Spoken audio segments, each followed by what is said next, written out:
It doesn't matter to me any longer how long I live. What matters to me most is how I live. Every day, ask yourself that question, how you living? That you would not judge, that you would show up early, that you'd be kind, that if you're gonna do something, you do it the right way, that it's never wrong to do the right thing, that how you do anything is how you do everything. And in that way, you will grow your influence to make an impact. In that way, you will honor all those who have gone before you, who have invested in you. Look in those unlikeliest places for wisdom. Enhance your life every day by seeking that wisdom and asking yourself every night, how am I living? Friedrich Nietzsche said, "Many are stubborn in pursuit of the path they have chosen, few in pursuit of the goal." And that's one of the things that really trips people up. The way of getting there with the destination itself. And I think that people a lot of times throw hate on having a destination, on building towards some big goal, of having some grand thing they're chasing. But as Einstein said, if you want to live a happy life, tie it to a goal, not to people, not to things. True desire in the heart, whatever it is you want to do, work hard to get it. Don't just aspire to make a living. Aspire to make a difference. That was my mindset. And that's how you get through things. You put yourself, you immerse yourself wherever it is, and you become that. You become that and give yourself no way out. The scariest thing in the world to me, even to this day, was that could have been the rest of my life. I thought then I was trying hard. That's the scariest thing in the world. To absorb, let life touch you. Don't let it kill you, but let it touch you. The experiences you have, the good ones, the bad ones, the highs and the lows. Part of the gift you can give to others is the gift of your experience, if you remember it. If it's vivid, if it's powerful, if it's fresh, if it's unique, if it's vital. You can really affect other people with the relating your own experiences, just because you weren't too lazy to live the experience and then reflect on it. Live another week and reflect on it. Take a half a day at the end of the month, reflecting over the month. What were the numbers? Some weren't good, some were good. The books you read, the books you heard about, relating your experiences at the end of the month. At the end of the year, take a weekend. Take some time, reflecting.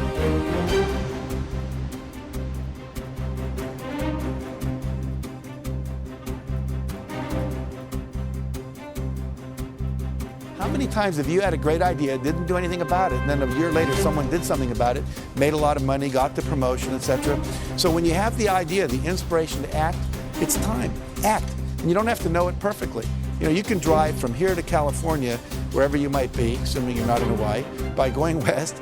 And what happens is that you don't have to see the whole route. You only need to see 200 yards ahead of you. At night, you can drive just with your headlights, and the headlights keep moving with you. And your goal in life is to get in the game. You don't have to see the whole blueprint. You just have to see the next steps, the next steps, the next steps. And if you keep taking the next steps, eventually you get to where you want to go. Does that make sense? Now, the last thing is called law of attraction. We believe that when you are vibrating at the level of 100% expectancy that you're going to get something, it's already a done deal. You know, piece of cake, no big deal. We're going to win this thing. We're going to get that contract. You know, I'm going to make this thing happen. And what happens is the universe literally responds. Sometimes when you're doing this, you're putting on the vision of this should happen by this date. It's okay to set goals like that, but sometimes it takes a week longer, a year longer, whatever. But law of attraction says if you'll just hold the expectancy, like attracts like. If you say, I want to be a millionaire, but I don't know anyone that would ever teach me how to do that, or I want to buy a car, but I don't have any money, then what you're doing is saying, it's like calling up Domino's Pizza and saying, send me a pizza, and calling them up a minute later and saying, never mind. It's like, you know, you've got to create the space mentally to hold this vision that you've got, and that requires expectation, and then knowing that the perfect thing is on its way. In the Success Principles, I write about a woman named Catherine Lonigan. Catherine Lonigan went off to college. She wanted to be a writer, and she took her first writing class, and she got an F. And she went to see the teacher and said, why'd I get an F? He says, because you can't write. She says, well, I'm on a scholarship, here to be a writer. I came to be in the creative writing program. I was the editor of my yearbook, editor of my school newspaper. I wrote a play that was performed in high school. They told me I was gifted. I said, well, you're not. They said, if you stay in my class, you're going to flunk it. If you flunk my class, you'll lose your scholarship. And she said, well, what do I do? He said, I'll make a deal with you. If you promise never to write again, just, history papers and stuff, but you're not going to try to be a writer, I'll give you a passing grade, you'll keep your scholarship, change your major. So she did. I called it, she made the deal with the devil. 15 years later, she's down in Texas. They're making a movie at the next town over, and down where she lived in Texas, people would show up at the gas station after it rained just to see the oil slick. It was kind of boring there. So she said, wow, they're making a movie, let's go. So everyone drives over, and everyone's talking to the movie stars. She's talking to the writers, saying, what's going on, what's happening? And why are you interested in us? Why not the movie stars? Well, I always wanted to be a writer. The guy said, BS, if you wanted to be a writer, you would have written. She said, I was told on good authority I couldn't write. He was a Harvard professor visiting our campus that year. He said, that's BS. He said, what I want you to do is go write something, send it to me. I'll tell you if you can write. I do it for a living, I know. So she goes and writes a book, sends it in to him. He sends it to an agent in New York, and they publish it. Her next book was called Romancing the Stone. The book after that, Jewel of the Nile. Both made into movies with Michael Douglas and Catherine Turner. So what's the deal here? 14, 15 years of her talent wasted because she bought someone else's evaluation. My friend Terry Cole Whitaker says, she wrote a book called What You Think of Me Is None of My Business. Do not let other people's evaluations of you control you, okay? It's just an E. Your response is, thank you very much. You keep pursuing your passionate dream, okay? Sacrifice. You get to pick your damn sacrifice. That's all. You don't get to not make it. You're sacrificial whether you want to be or not. This is the Peter Pan story, roughly speaking. Because Peter Pan is this magical boy. Pan is the god of everything, roughly speaking, right? And so it's not an accident that he has the name Pan. And he's the boy that won't grow up. And he's magical. Well, that's because children are magical. They can be anything. They're nothing but potential. And Peter Pan doesn't want to give that up. Why? Well, he's got some adults around him, but the main adult is Captain Hook. Well, who the hell wants to grow up to be Captain Hook? First of all, you've got a hook. Second, you're a tyrant. And third, you're chased by the dragon of chaos with a clock in its stomach, right? The crocodile. It's already got a piece of you. Well, that's what happens when you get older. Time has already got a piece of you. And eventually, it's got a taste for you. And eventually, it's going to eat you. And so Hook is so traumatized by that he can't help but be a tyrant. And then Peter Pan looks at traumatized Hook and says, well, no, I'm not sacrificing my childhood for that. So that's fine, except he ends up king of the Lost Boys. In Neverland, well, Neverland doesn't exist, and who the hell wants to be king of the Lost Boys? And he also sacrifices the possibility to have a real relationship with a woman, because that's Wendy, right? And she's kind of conservative, middle-class, London-dwelling girl. She wants to grow up and have kids and have a life. She accepts her mortality. She accepts her maturity. Peter Pan has to content himself with Tinkerbell. She doesn't even exist. She's like the fairy of porn. She doesn't exist. She's the substitute for the real thing. And so, but the dichotomy that you're talking about is very tricky because there's a sacrificial element in maturation, right? You have to sacrifice the pluripotentiality of childhood for the actuality of a frame. And the question is, well, why would you do that? Well, one reason is it happens to you whether you do it or not. You can either choose your damn limitation, or you can let it take you unaware when you're 30, or even worse, when you're 40.